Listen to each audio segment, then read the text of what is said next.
Hey everyone, what's up? Welcome to the Valor channel. Today I'll show you how to create a crosshair in Valorant.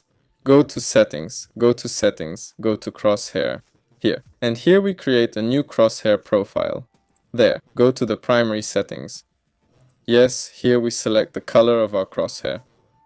There, you can name it whatever you want. Here we set 1, here we set 0. Enable center dot. There. Make it maximum, well, like, not thick, let's say.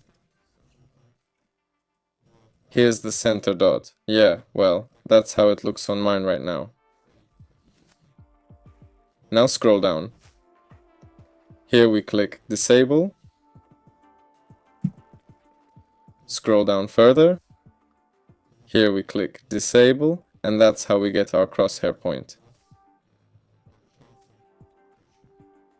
Here's what it looks like.